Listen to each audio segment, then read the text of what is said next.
नमस्कार मित्रों, आप सभी को नई जिंदगी चैनल पर दिल से स्वागत है। आज हम एक महत्वपूर्ण प्रश्न पर चर्चा करेंगे। अच्छे लोग हमेशा दुखी क्यों रहते हैं, जबकि पापी और पाखंडी लोग मौज उड़ाते हैं? ये एक ऐसा विषय है जिस पर अक्सर विचार किया जाता है। इस बात में कोई संदेह नहीं कि ऐसा होता है, लेकिन इसके पीछे कुछ गहरे कारण हैं। आज हम इन्हीं कारणों को एक धार्मिक कहानी के माध्यम से समझने का प्रयास करेंगे। प्रिय दर्शकों, आज की कहानी बेहद ज्ञानवर्धक और प्रेरणादायक है, इसलिए मैं आपसे निवेदन करता हूं कि आप अपना कुछ समय निकालकर इसे अंत तक ध्यानपूर्वक सुनें। पूरी कहानी सुनने से आपको जीवन के महत्वपूर्ण सबक मिलेंगे जो आपके भविष्य को बेहतर बना सकते हैं। तो चलिए, बिना समय गंवाए इस अद्भुत कहानी की शुरुआत करते हैं। एक छोटे से नगर में कबीर नाम का लड़का रहता था। कबीर दिन रात अपने आसपास के लोगों को देखकर एक सवाल में उलझा रहता। उसने देखा कि जो लोग दूसरों की मदद करते हैं, सच्चाई और ईमानदारी के रास्ते पर चलते हैं, उनके साथ हमेशा कुछ न कुछ बुरा होता है। वहीं जो लोग झूठ, फरेब और छल कपट में लगे रहते हैं, वे अक्सर सुखी और सफल नजर आते हैं। कबीर के मन में यह सवाल बार बार आता, लेकिन इसका उत्तर उसे कहीं नहीं मिल पा रहा था। वह सोचता, आखिर ऐसा क्यों होता है? क्या भगवान सचमुच अच्छे लोगों के साथ अन्याय करते हैं? कुछ ही दिनों बाद नगर में एक प्रसिद्ध विद्वान महंत जी आए। उनके ज्ञान और प्रवचनों की चर्चा पूरे नगर में हो रही थी। कबीर ने सोचा, क्यों न इस सवाल का जवाब महंत जी से प्राप्त किया जाए। अगली सुबह कबीर महंत जी के पास गया। उसने श्रद्धापूर्वक उनके चरणों में प्रणाम किया और कहा, हे गुरुदेव, मेरे मन में एक सवाल है जो मुझे कई दिनों से परेशान कर रहा है। मैं देखता हूं कि जो लोग अच्छे कर्म करते हैं, ईमानदारी से जीवन जीते हैं और दूसरों की मदद करते हैं, उनके जीवन में दुख ही दुख आता है। वहीं जो लोग पाखंडी, झूठे और दूसरों को नुकसान पहुंचाने वाले होते हैं, वे सुख और सफलता में जीते हैं। ऐसा क्यों है? महंत जी ने उसकी बात सुनकर मुस्कुराते हुए कहा, बेटा, दुनिया जैसी दिखती है वैसी है नहीं। इसे समझना आसान नहीं है। ये संसार बहुत बड़ा और जटिल है। इसे जितना समझने की कोशिश करोगे, ये उतना ही उलझता जाएगा। लेकिन मैं तुम्हें एक कहानी सुनाता हूं, जिससे शायद तुम्हारी उलझन कुछ हद तक सुलझ जाए। एक समय की बात है, एक नगर में एक विधवा स्त्री अपनी 3 छोटी बेटियों के साथ रहती थी। जवानी में ही उसके पति का देहांत हो गया और अपने बच्चों की पूरी जिम्मेदारी उसी पर आ गई। 3 बच्चियों का पालन पोषण करते हुए वह बहुत परेशान रहती थी। अपने बच्चों को अकेला छोड़कर वह कहीं काम भी नहीं कर सकती थी। ऊपर से समाज के ताने उसकी तकलीफों को और बढ़ा देते थे। उस स्त्री के पास कोई सहारा नहीं था। वह अपने पति को याद करते हुए जैसे तैसे अपनी बच्चियों की देखभाल कर रही थी। लगातार चिंताओं ने उसे भीतर से कमजोर कर दिया। बच्चों के भविष्य को लेकर सोचते सोचते वह बीमार पड़ गई। एक दिन ऐसा आया जब उसकी तबीयत इतनी बिगड़ गई कि उसका अंत समय निकट आ गया। मृत्यु के समय यमराज ने अपने सेवक चित्रगुप्त को उस स्त्री के प्राण लेने के लिए भेजा। जब चित्रगुप्त वहां पहुंचे तो उन्होंने देखा कि वह स्त्री बीमार पड़ी हुई है और उसकी 3 छोटी बच्चियां उसके पास बैठकर बिलख कर रो रही हैं। बच्चियों की दशा देखकर चित्रगुप्त का हृदय पसीज गया। वे सोचने लगे, यदि मैं इस स्त्री के प्राण लेकर चला गया तो इन मासूम बच्चियों का क्या होगा? कौन उनकी देखभाल करेगा? कौन उन्हें सहारा देगा? ये सोचते सोचते चित्रगुप्त का मन विचलित हो गया। कुछ समय तक विचार करने के बाद उन्होंने निर्णय लिया कि वे उस स्त्री के प्राण लिए बिना ही यमलोक लौट जाएंगे। जब चित्रगुप्त यमलोक पहुंचे तो यमराज ने उनसे पूछा, चित्रगुप्त, तुम खाली हाथ क्यों लौट आए? क्या तुम उस स्त्री के प्राण लेने नहीं गए थे? चित्रगुप्त ने सिर झुकाकर उत्तर दिया, हे स्वामी, क्षमा करें, मैं चाहकर भी उस स्त्री के प्राण नहीं ले सका। जब मैं वहां पहुंचा तो मैंने देखा कि उसकी 3 मासूम बच्चियां उसकी देह से लिपट कर रो रही थीं। यदि मैं उस स्त्री के प्राण लेकर आ जाता तो इन बच्चियों का क्या होता? पृथ्वी के लोग स्वार्थी और निर्दयी हैं। कोई भी इन बच्चियों का सहारा नहीं बनता।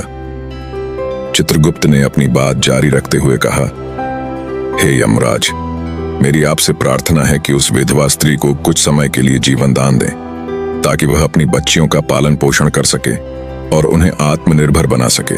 इसके बाद आप उसका जीवन ले सकते हैं। चित्रगुप्त की ऐसी बातें सुनकर यमराज ने कहा, हे चित्रगुप्त, इस संसार के सभी प्राणियों की मृत्यु निश्चित समय पर ही होती है। न कोई किसी की आयु घटा सकता है और न कोई बढ़ा सकता है। न तुम किसी को जीवन दे सकते हो और न ही समय से पहले किसी के प्राण ले सकते हो। जो भाग्य में लिखा होता है वही उचित समय पर होता है। तुमने सृष्टि के नियमों का उल्लंघन किया है, जो एक गंभीर अपराध है। इसके लिए तुम्हें दंड अवश्य भोगना पड़ेगा। यह सुनकर चित्रगुप्त ने हाथ जोड़कर यमराज से पूछा, हे प्रभु, मेरा अपराध क्षमा करें, किंतु मेरा उद्धार कब और कैसे होगा? यमराज ने गंभीर स्वर में कहा, तुम्हें अब पृथ्वीलोक पर मनुष्य रूप में जन्म लेना होगा और अपने इस अपराध का दंड भोगना होगा। वहां जाकर जब तुम 3 बार अपनी मूर्खता पर खिलखिलाकर हंस लोगे, तभी तुम्हारा उद्धार होगा। इतना कहकर यमराज ने चित्रगुप्त को पृथ्वी पर धकेल दिया। चित्रगुप्त ने खुद को धरती पर नग्न अवस्था में पाया। मृत्यु लोक के नियमों के अनुसार जब कोई मनुष्य जन्म लेता है तो वह वस्त्र विहीन होता है। ठंड से ठिठुरता हुआ वह सड़क के किनारे पड़ा था। उसी समय एक मोची वहां से गुजर रहा था। वह ठंड से बचने के लिए अपने बच्चों के लिए कपड़े खरीदने निकला था। रास्ते में उस नग्न व्यक्ति को ठंड में कांपते हुए देखकर उसे दया आ गई। उसने अपने बच्चों के लिए कपड़े न खरीदकर उस व्यक्ति के लिए कपड़े और कंबल खरीद दिए। मोची ने चित्रगुप्त को कपड़े देते हुए कहा, भाई, ठंड में इस तरह पड़े रहोगे तो जान नहीं बचेगी। ये कपड़े और कंबल लो। चित्रगुप्त ने कृतज्ञता से कहा, हे भाई, आपने मेरे लिए इतना बड़ा उपकार किया है, किंतु मेरा न कोई परिवार है, न कोई घर और न ही भोजन का साधन। मैं अब कहाँ जाऊं?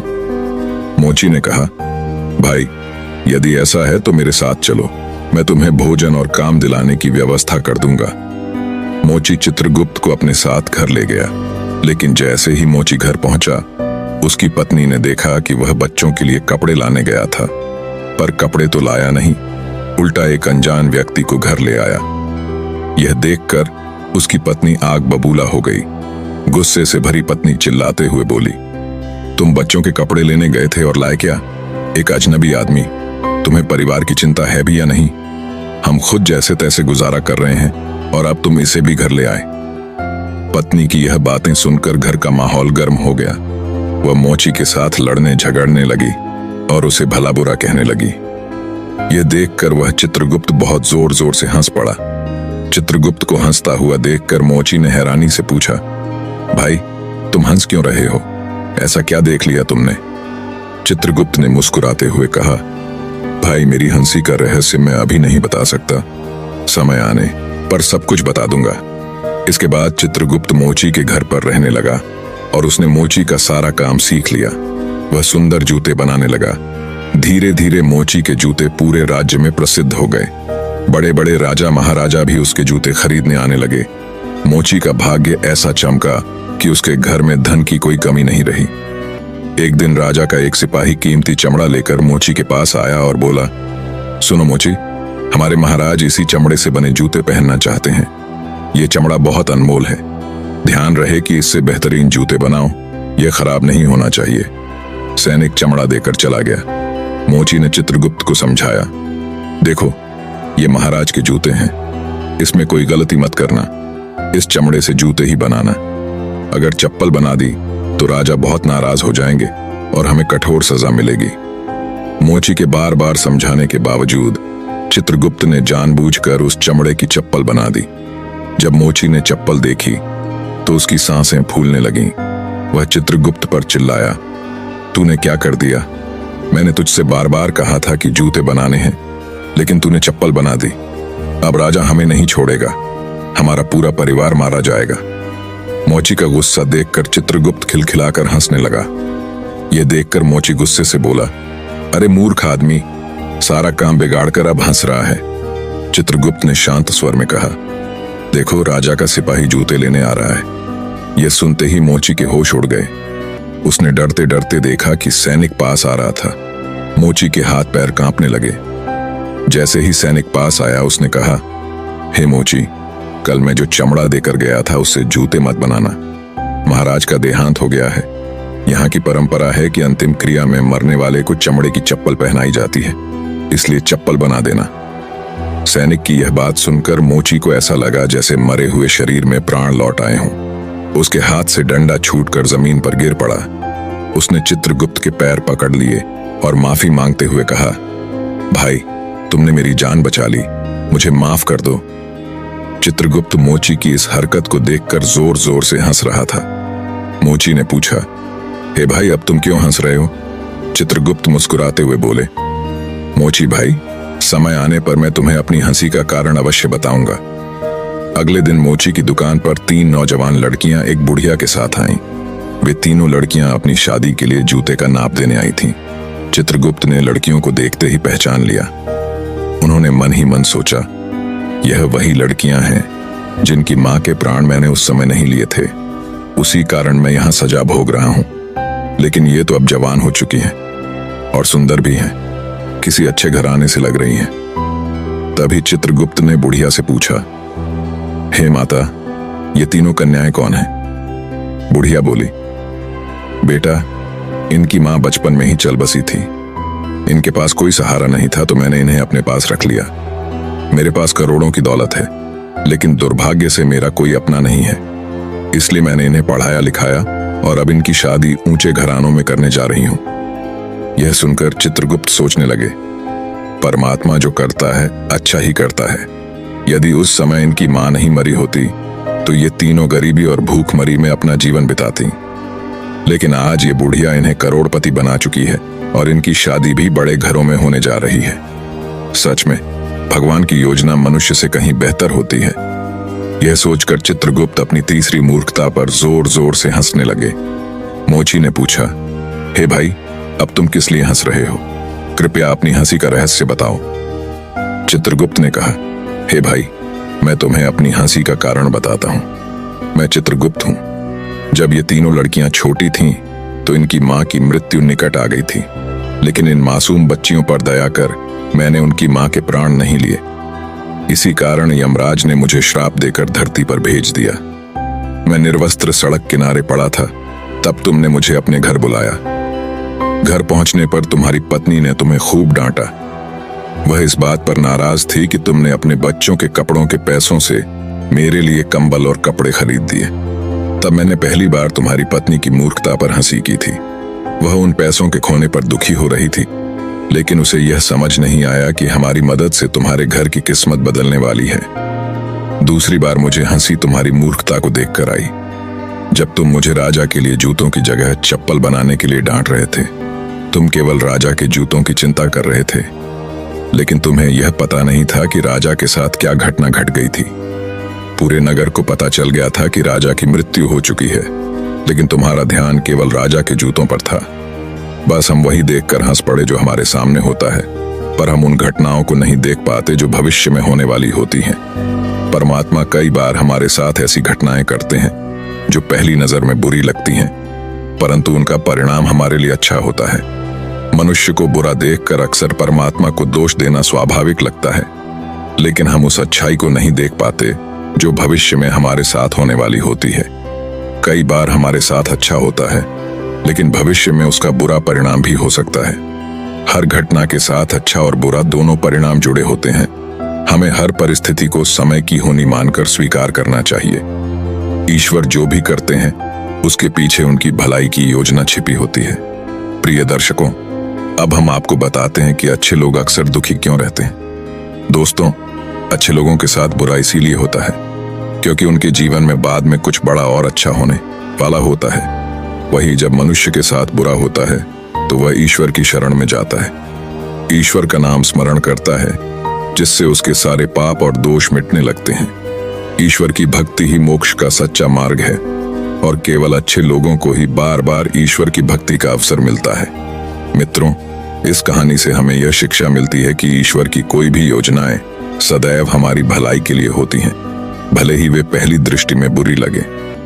मनुष्यों की दृष्टि सीमित है, वह केवल वर्तमान को देखता है, लेकिन ईश्वर संपूर्ण भविष्य को देखते हुए निर्णय लेते हैं। जब हमारे साथ बुरा होता है तो हमें धैर्य रखना चाहिए और अपने कर्मों पर विश्वास बनाए रखना चाहिए। कई बार हमारी कठिनाइयां हमारे चरित्र को मजबूत करती हैं और हमें ईश्वर की भक्ति के करीब लाती हैं। सच्चे भक्तों को ही ईश्वर के प्रति समर्पण का अवसर बार बार मिलता है। जो लोग अच्छे होते हैं वे कठिन समय में ईश्वर का स्मरण करते हैं, जिससे उनके सभी पाप मिट जाते हैं। ईश्वर की भक्ति ही मोक्ष का सच्चा मार्ग है, इसलिए हमें हर परिस्थिति में ईश्वर की बनाई गई योजना पर विश्वास रखना चाहिए। दोस्तों, आपको इस कहानी के माध्यम से क्या सीखने को मिला, कमेंट करके अवश्य बताएं। अगर कहानी आपको अच्छी लगी है तो लाइक और शेयर करके नई जिंदगी चैनल को जरूर सब्सक्राइब करें, क्योंकि ऐसी ज्ञानवर्धक कहानियां आपको मेरी वीडियो पर हर रोज सुनने को मिलेंगी। कहानी के अंत तक बने रहने के लिए आप सभी दर्शकों को दिल से नमन। मिलते हैं अगले वीडियो में एक और नई कहानी के साथ। तब तक के लिए धन्यवाद।